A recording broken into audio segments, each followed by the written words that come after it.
Homens e mulheres de Portugal com um único objetivo: anunciar a mensagem.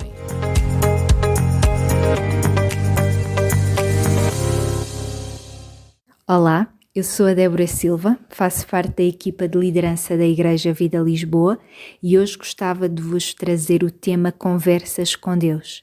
Se formos ao dicionário, podemos ler que conversar é falar com alguém, é dizer, exprimir por palavras, o que numa conversa exige outro verbo, o verbo ouvir, que significa prestar atenção, escutar, perceber pelo sentido da audição.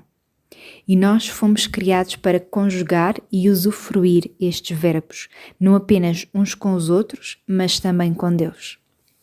E se há algo que Deus se agrada, é de ouvir a voz dos seus filhos, e não apenas ouvir, mas também consolar. Quando nós abrimos o nosso coração, nós temos aquela certeza de que quem nos está a ouvir nos ama, não nos julga e ainda fala connosco palavras de encorajamento, promessas que tem para a nossa vida. Na Bíblia, em Gênesis 18, nós podemos ler acerca da história de um casal, Abraão e Sara, que tinham o sonho de serem pais. No entanto, Sara não tinha como ter filhos, ela era estéril e, como tal, Deus falou à vida deste casal prometendo um filho. Mas já eram muito idosos, não era suposto terem um filho, humanamente falando.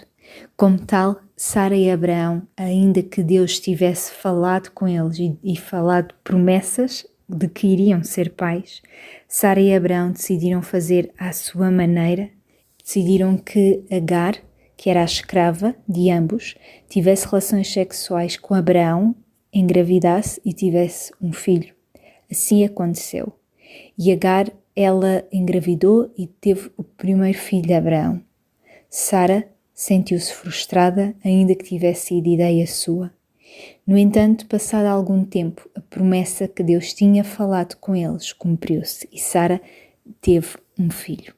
Muitas vezes Deus fala connosco e nós podemos olhar para Gênesis 18 e sabendo nós já o final da história em que Sara e Abraão foram pais, apesar da idade avançada, podemos nós nos sentir a encenar esta história porque não sabemos ainda o seu final, apenas sabemos que algures na nossa vida Deus escreveu um capítulo 18 em que foi narrado um momento em que Deus não apenas nos fez sonhar, mas Deus foi mais longe, deu-nos promessas.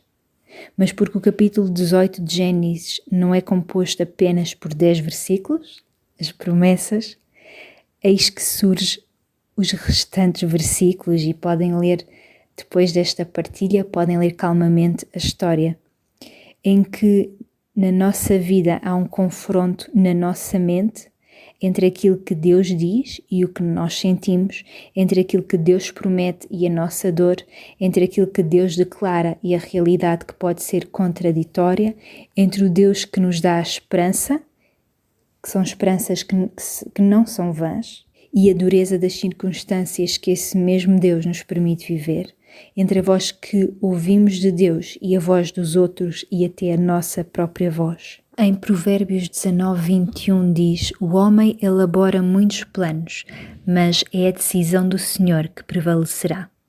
Em Isaías 55:8 diz: os meus planos não são os vossos planos, os vossos caminhos não são os meus caminhos. Quanto o céu está acima da terra, assim os meus caminhos estão acima dos vossos caminhos e os meus planos acima dos vossos planos. Temos também Eclesiastes 3:1 que diz: neste mundo tudo tem a sua hora, cada coisa tem o seu tempo próprio. Quero relembrar-te que Deus tem um plano para a tua vida e ainda que as circunstâncias que possas estar a viver sejam difíceis, sejam contraditórias àquilo que tu imaginaste, sonhaste, lembra-te que Deus é acima de todas as coisas. Ele é o início e é o fim e Ele tem um plano incrível para a tua vida. E Ele quer falar contigo, quer revelar-te esse plano incrível, tal como fez com Abraão e com Sara. Hoje gostava ainda de falar acerca de Marcos 4, que diz, versículo 35, naquele mesmo dia à tardinha, Jesus disse aos discípulos, vamos passar para a outra banda do lago. Então deixaram o povo e levaram Jesus no barco em que estava sentado. Outros barcos os seguiram.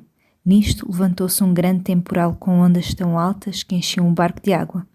Jesus estava a dormir na parte de trás do barco com a cabeça numa almofada.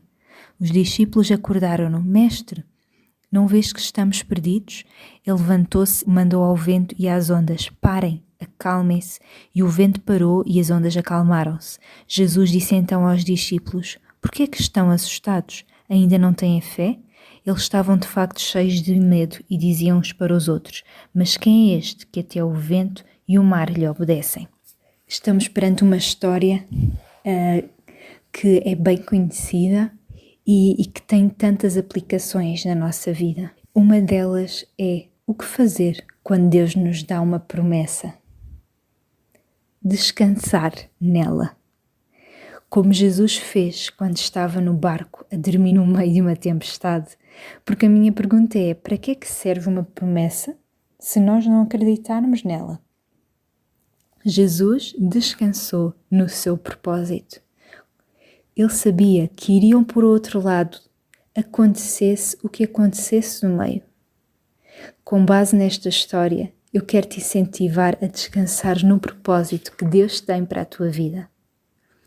Das coisas que mais me ajuda em momentos difíceis é o conhecimento de que a dor não dura para sempre, com base naquilo que Deus me prometeu e com base naquilo que leio na Bíblia.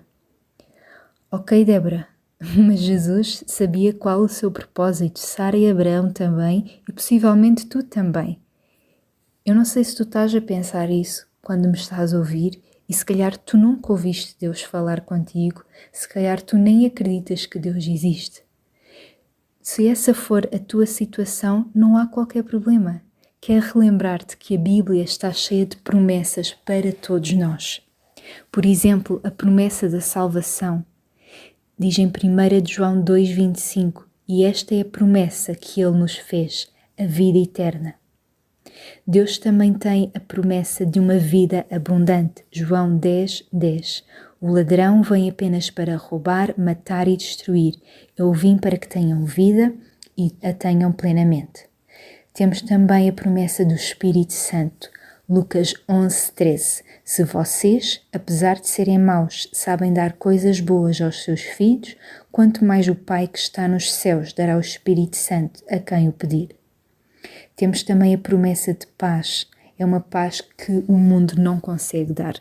João 16:33. Eu disse essas coisas para que em mim vocês tenham paz. Neste mundo terão aflições, contudo tenham ânimo. Eu venci o mundo. Temos também a promessa de uma provisão diária. Mateus 6:31. Portanto, não se preocupem dizendo que vamos comer, o que vamos beber, o que vamos vestir. Busquem, pois, em primeiro lugar, o reino de Deus e a sua justiça, e todas essas coisas vos serão acrescentadas.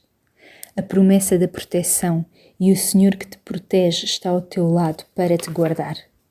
A promessa da sabedoria, Tiago 1:5. Se alguém tem falta de sabedoria, peça a Deus, que a todos dá livremente de boa vontade e lhe será concedida. A promessa da fidelidade de Deus, quando no mundo em que vivemos nós falhamos, as pessoas que nos rodeiam falham para connosco, nós somos infiéis por vezes, mas Deus, Ele nunca irá falhar, Ele nunca deixará de ser fiel. E Salmos 89:34 diz, mas não lhes retirarei o meu favor, nem renegarei a minha fidelidade. Outra promessa é a companhia de Deus. Não temas porque eu sou contigo, em Isaías 41:10. Perante tudo isto, tal como Sara e Abraão, nós temos liberdade para decidir como viver diante das promessas de Deus para a nossa vida. Como falámos no início, Agar, que era a escrava de Abraão e Sara, ela engravidou do primeiro filho de Abraão. No entanto, a situação foi muito difícil. Ela não aguentava mais a forma como Sara começou a tratá-la e fugiu. Ela não aguentava mais a sua identidade de escrava. Mas Deus foi ao seu encontro e falou com ela. E Agar teve ali a oportunidade de não apenas ouvir e conhecer as promessas que Deus tinha para ela e para o seu filho, como a possibilidade de escolher o que fazer com essas promessas, independentemente do cenário que pudesse vir a encontrar na casa dos seus senhores. Agar descansou nas promessas e no propósito que Deus tinha para ela, utilizando a sua voz. No promesso de espera, pela concretização das promessas de Deus na nossa vida, nós podemos usar a nossa voz para reclamar, para entrar em pânico, para questionar onde está Deus, como os discípulos fizeram, como lemos em Marcos 4. E tudo isso é normal, são reações totalmente legítimas. Reagir como Agar, que fugiu da casa dos seus senhores. A questão é que não podemos ficar por aí, por essas sensações, por esses sentimentos. É fundamental escolhermos adorar Jesus, como Agar também fez. E há algo acerca de cantar, declarar, adorar que nos muda e que muda a nossa perspectiva.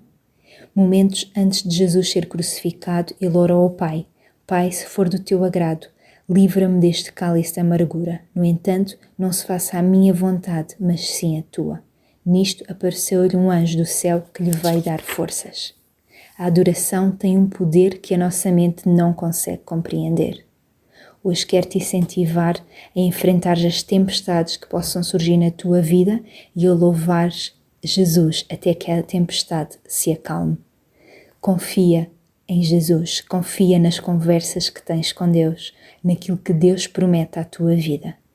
Todos nós temos tempestades, mas todos nós temos uma voz. Deus ama-te e deseja ter um relacionamento contigo. Um grande beijinho. Deus vos abençoe.